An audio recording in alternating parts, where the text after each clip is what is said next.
Obviously, in today's globally competitive market, it is no surprise to any of us that Williams attracted a number of interested buyers. The size and the scope of this merger reportedly makes the companies the third largest energy franchise in North America and one of the five largest globally, one of the five largest global energy companies worldwide. It is clearly in the best interest of the greater Tulsa region to support Williams Company's leadership and its employees as details continue to emerge in the coming weeks and months. Likewise, today, we'd like to welcome Energy Transfer Equity to Tulsa. We look forward to a long-standing partnership and relationship with them. The announcement today of the company's commitment to retain Williams Partners as a separate entity and to remain headquartered in Tulsa really provides an outstanding opportunity to conserve our long-standing and storied history together. For more than 100 years, the Tulsa economy has experienced the resilient and sometimes unstable market of the oil and gas industry. More than 30 years ago, civic and business leadership came together and really began to try to diversify our region into key sectors that we from the Chamber and Economic Development perspective, spent a great deal of time working to recruit as well as working existing companies to expand. And these other sectors that we focus on, in addition to energy, are aviation and aerospace, advanced manufacturing, healthcare, transportation and logistics, information technology, and professional services. Clearly, the oil and gas industry remains a critical component of our regional economy in both employees as well as output. However, the commitment to diversify our economy into other sectors, particularly the growth of the aviation and aerospace industry, which is now our largest employer, means that Tulsa has the ability to absorb today's news with both unity and support. Likewise, Williams Companies is the 8th largest employer in the greater Tulsa region today. Several people have already asked, what does this mean? What does this mean for the long-term interest of all the employees? Everything we hear at this point is positive. Obviously, it's probably too early to know, and obviously in the weeks and months to follow, we hope that other Tulsa business and community leaders will continue to share their support for this company, for their management team, and for their great employees. These are our associates in business, our friends in neighborhoods. We go to church with them. They coach Little League baseball teams and youth football and basketball teams. They're leaders in our community. Williams has given untold back to the communities in which we live and serve, and it's our time to offer support and encouragement to them during this future transition. Sort of as the leader of economic development for this Northeast Oklahoma region, the Chamber, through our Tulsa's Future program, is actively pursuing conversations with the leadership of both Williams and ETE. I've spoken this morning with Williams President and CEO Alan Armstrong. We look forward to talking and meeting very soon with ETE Chairman Mr. Kelsey Warren. As forecasted, the growth of the combined companies offers many opportunities for Tulsa, for our region, for our state, and certainly our talented and skilled labor and low cost of doing business should certainly be a plus for this new consolidated company.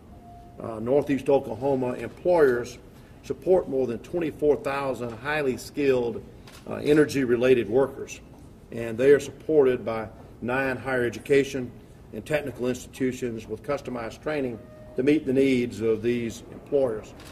I'll be delighted to answer any questions from the group, or we'll be delighted to entertain one-on-one interviews with each of you distinguished gentlemen.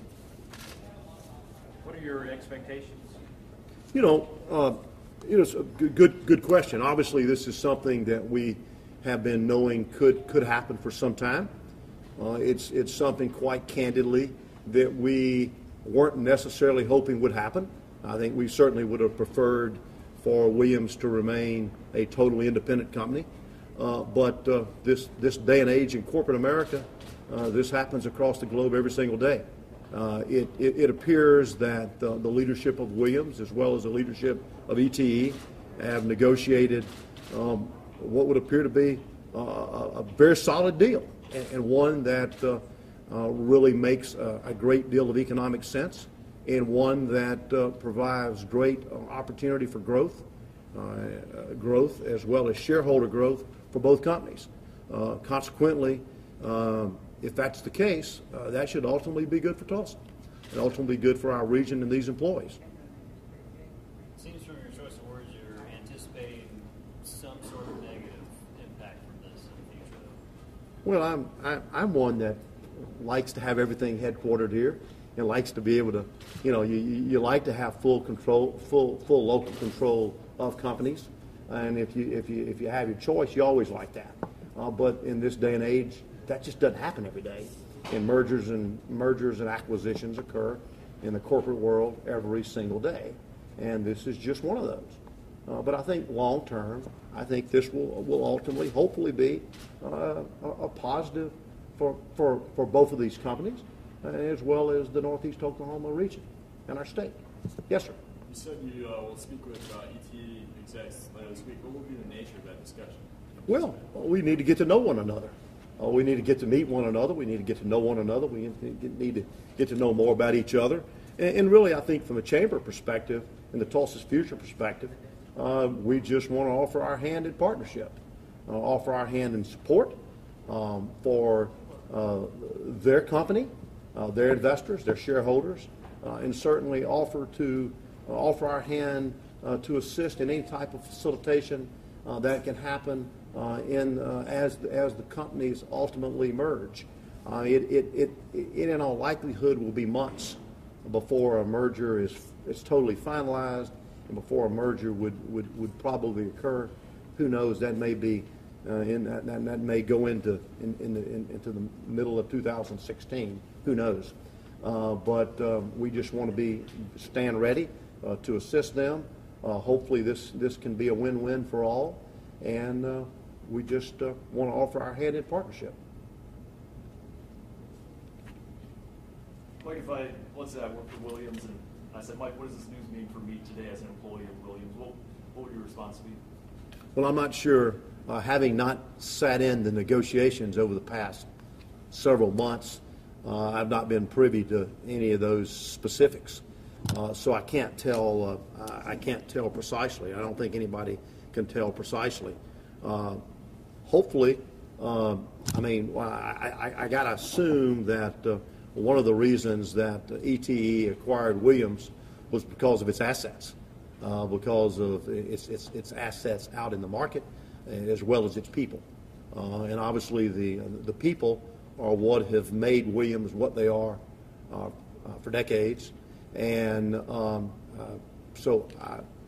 likewise, I think they have a pretty good history when they acquire companies of retaining their talent pool, retaining the employee base. So hopefully this will be something that as time tells, time allows, over the next 6 to 9 months or next year, hopefully it will be something that will be positive for all. But certainly, if you're an employee of Williams or you're an employee of any company that ultimately merges with someone, there's always a great degree of trepidation and uncertainty and concern. Hopefully those concerns can be put to bed pretty quickly, and they can get some assurances, and we can all move on, and they can continue to grow as they've been doing in the past several years. You touched on it briefly, but maybe just up to this point, Williams, as we've known it before this purchase, what have they meant for Tulsa and for the greater Tulsa region here? Well, Williams has been one of Williams and Tulsa have been synonymous with one another. They have been phenomenal corporate citizens. They have been engaged in everything that's happened in this community. They are phenomenal supporters of the United Way, the Chamber, everything good that happens in this community. For the most part, Williams as a corporate entity, as well as employees, are there. and are strong partners and are heavily engaged in everything we do. And this is certainly something that we think will continue. I know it's certainly something that the leadership of Williams has wanted to maintain, to see that they maintain their corporate giving, to see that they maintain their corporate engagement and involvement. And so we are highly optimistic that will continue.